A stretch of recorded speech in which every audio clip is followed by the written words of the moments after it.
ഉദ്ദേശിക്കുന്നത്, നിന്റെ നന്മയാണ് ഞാൻ ലക്ഷ്യം വെക്കുന്നത്. മാ വജത്ത അലൈഹി മുതഖദ്ദിമീ അഹ്ലൽ മദീന, മദീനയിലെ മുൻഗാമികളെ നിങ്ങൾ എങ്ങനെയാണോ കണ്ട് മനസ്സിലാക്കിയത്, ഫലാ യദ്ഖുൽ ഖൽബക ശക്കുൻ അന്നഹുൽ ഹഖ്, ഒരിക്കലും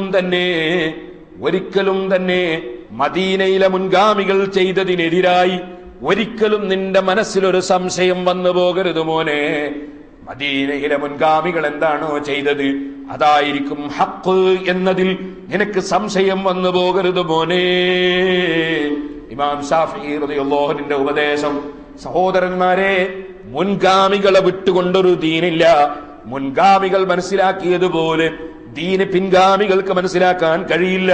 അതുകൊണ്ട് തന്നെ വകുല്ലു ഖൈരിൻ ഫിത്തിബാഇ മൻ സലഫ് വകുല്ലു ശർരിൻ ഫിബ്തിദാഇ മൻ ഖലഫ്. മുൻഗാമികളെ ഇൽമാണ് ഇൽമ്, മുൻഗാമികൾ പഠിപ്പിച്ചതാണ് ദീന്. പുതുതായിട്ട് ഏതെങ്കിലും കക്ഷികൾ വന്ന് പുതിയത് പറയുമ്പോൾ അതിന്റെ പിന്നാലെ ഹഖിന്റെ ആൾക്കാരൊരിക്കലും പോകാൻ നിവൃത്തിയില്ല. ഇരിക്കട്ടെ, അത് തന്നെയല്ലേ കാന അസഹ ഇൽമ മൻ തഖദ്ദമ. അൽഫീൽ ഇബ്നു മാലിക് റളിയല്ലാഹു അൻഹു പഠിപ്പിച്ചതല്ലേ മുൻഗാമികളുടെ ഇൽമിന്റെ മഹത്വം എത്രയാണ്, മുൻഗാമികളായ ആളുകളുടെ ബഹുമാനം എത്രയാണ്. ആ മുൻഗാമികളെ വിട്ടുകൊണ്ട് ഒരിക്കലും ഹക്കുണ്ടാകുമെന്ന് നീ കരുതരുതെന്ന് ഇമാം ശാഫിഈ റളിയല്ലാഹു അൻഹു പ്രത്യേകം ഉപദേശം നൽകുകയാണ്. ആ ഇമാം ശാഫിഈ റളിയല്ലാഹു അൻഹു സാമ്പത്തികമായി വളരെ പ്രയാസമുള്ള ആളാണെന്ന് ഞാൻ നേരത്തെ പറഞ്ഞില്ലേ. ബഹുമാനപ്പെട്ടവർക്ക് ജീവിക്കാൻ തന്നെ ബുദ്ധിമുട്ടായി പോയി. മാലിക് റളിയല്ലാഹു അൻഹു വഫാത്താകുന്നത് വരെ മദീനയിൽ കൂടിയ ഇമാം ശാഫിഈ റളിയല്ലാഹു അൻഹു പിന്നീട് ഒരു ജോലി ആവശ്യാർത്ഥം യമനിലേക്ക് പോകുന്ന ഒരു സാഹചര്യമുണ്ടായി. ജീവിതത്തിന് വകുപ്പില്ലാത്ത കാരണം കൊണ്ട് യമനിലെ ഗവർണർ വിളിച്ചതനുസരിച്ച് ബഹുമാനപ്പെട്ടവർ അവിടെ ജോലിക്ക് പോയി. അവിടെ പോയി ജോലി നോക്കുന്ന സമയത്ത് അവിടെ ദീനുൽ ഇസ്ലാമിന്റെ നിയമങ്ങൾ, അതിന്റെ കാര്യങ്ങൾക്ക് ഖളാ നടത്താൻ, വിധി കൽപ്പിക്കാൻ ജഡ്ജിയായോ മറ്റോ ഉള്ള ജോലിയാണ്. ആ ജോലി കിട്ടിയപ്പോ ചുരുങ്ങിയ സമയം ഇമാം ശാഫിഈ റളിയല്ലാഹു അൻഹു യമനിൽ ഖാദിയായി നിന്നു.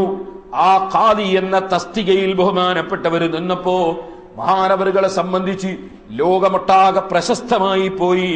ബഹുമാനപ്പെട്ടവരെ സംബന്ധിച്ച് ഗവർണർക്കും ഗവൺമെന്റിനും എല്ലാവർക്കും പറയാനുള്ളത്, ഇത്ര നന്നായി കാര്യം ഗ്രഹിച്ച് വിധിക്കുന്ന ഒരു ജഡ്ജി, ഇത്രയും നന്നായി പെരുമാറുന്ന ഒരു ഖാദി, ഇത്രയും ജനങ്ങളുടെ നന്മ ഉദ്ദേശിച്ചുകൊണ്ട് നീങ്ങുന്ന ഒരു ഖാദി എന്ന നിലയ്ക്ക് ഇമാം ശാഫിഈ റളിയല്ലാഹു അൻഹുവിന് വലിയ ബഹുമാനം, എല്ലാവരുടെ അടുക്കലും അംഗീകാരം ലഭിച്ചു.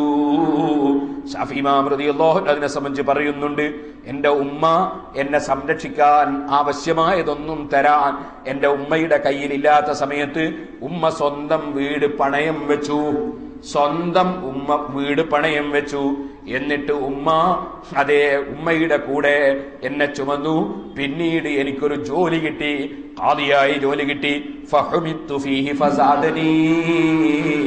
എന്റെ ജോലിയിൽ, എന്റെ കൃത്യനിർവഹണത്തിൽ ഞാൻ വളരെ നന്നായി എന്റെ കൃത്യനിർവഹണം നടത്തിയതിനാൽ ഫസാദനി, അതേ അവിടുത്തെ മാനേജ്മെന്റ് ഗവൺമെന്റ് ആണല്ലോ, ആ ഗവൺമെന്റ് എനിക്ക് നേരത്തെ ഉള്ള തുകയേക്കാൾ വലിയ തുക കൂടുതൽ എനിക്ക് അനുവദിച്ചു തന്നു എന്ന് ഇമാം ശാഫിഈ റളിയല്ലാഹു അൻഹു പറഞ്ഞിട്ടുണ്ട്.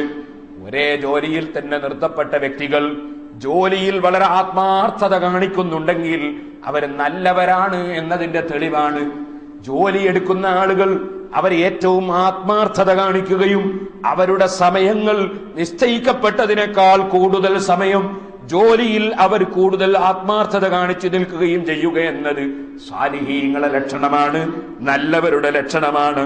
അങ്ങനെ ഒരാൾ ചെയ്യുന്നത് കണ്ടാൽ അവർക്ക് എന്തെങ്കിലും സമ്മാനങ്ങൾ കൊടുക്കണം എന്നതിനും ഈ ചരിത്രം തെളിവാണ്. ഇരിക്കട്ടെ സഹോദരന്മാരെ, ബഹുമാനപ്പെട്ട ഇമാം ശാഫിഈ റളിയല്ലാഹു അൻഹു കുറച്ചു കാലം കുറഞ്ഞ സമയം അവിടെ നിന്നു.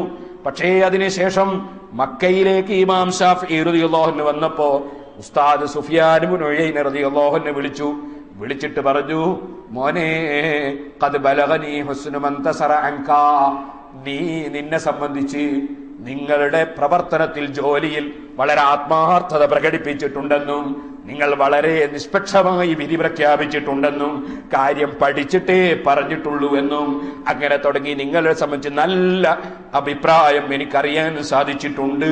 അത് ലോകമൊട്ടാകെ നിങ്ങളെ കുറിച്ച് പരന്നിട്ടുണ്ട്. വമാ അദ്ദൈത കുല്ലല്ലദീ ലില്ലാഹി അലൈക. അതേ സമയത്ത് നിങ്ങൾ നിങ്ങളോട് എനിക്ക് പറയാനുള്ളത് എന്താണ്? നിങ്ങൾക്ക് നല്ല അഭിപ്രായം ജനങ്ങളിൽ നിന്ന് കിട്ടി, നിങ്ങൾക്ക് സമ്മാനവും കിട്ടി, നിങ്ങൾക്ക് ആ തൊഴിലും കിട്ടി, ശരിയാണ്. പക്ഷേ ഫലാ തൗദ്, മോനെ ഇനിമേലിൽ ആ ജോലിക്ക് പോകരുത് കേട്ടോ. ഉസ്താദിന്റെ വസിയ്യത്താണ്, ഇനി മോനാ ജോലിക്ക് പോകണ്ട. എന്താ കാരണം? കാരണം ഇവിടെ ഒരു ജോലിയും എടുത്ത് മുന്നോട്ട് പോകേണ്ട ആളല്ല നിങ്ങൾ സമുദായത്തിന് ആവശ്യമുള്ള ആളാണ്, സമൂഹത്തിന് ആവശ്യമുള്ള ആളാണ്. ഒരു ജോലി ഏറ്റെടുത്തിട്ട് അതിന്റെ ശമ്പളവും വാങ്ങിപ്പോയാ പോരാ. ഈ ലോകത്ത് ഖിയാമത്ത് നാൾ വരെ ജീവിക്കുന്ന ജനങ്ങൾക്ക് ഇൽമ് എത്തിച്ചു കൊടുക്കാനുള്ള വലിയ ഒരു ഡ്യൂട്ടി അല്ലാഹു അങ്ങേക്ക് നൽകുന്നുണ്ട്. അതുകൊണ്ട് തന്നെ നിങ്ങളൊരു ജോലിയും ഏറ്റെടുത്ത് അവിടെ കൂടിയാൽ പറ്റില്ല.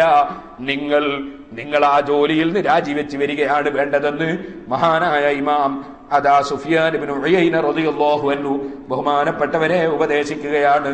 ബഹുമാനപ്പെട്ടവർ അതോടുകൂടെ ജോലി നിർത്തി. മഹാനവറുകൾക്ക് പിന്നീട് ഒരുപാട് നേട്ടങ്ങൾ അല്ലാഹു ജല്ല ജലാലുഹു ഇൽമിന്റെ രംഗത്തും പല സ്ഥാനങ്ങളും കൊടുത്തു. യമനിൽ തന്നെ കുറച്ചു കാലം വളരെ സ്ഥാനം ലഭിച്ചു കഴിഞ്ഞപ്പോ കുറച്ച് ആളുകൾക്ക് അസൂയയും മറ്റുമൊക്കെ ഇമാം ശാഫിഈ റളിയല്ലാഹു അൻഹുവിനോടുണ്ടായി. അത് ആലിമി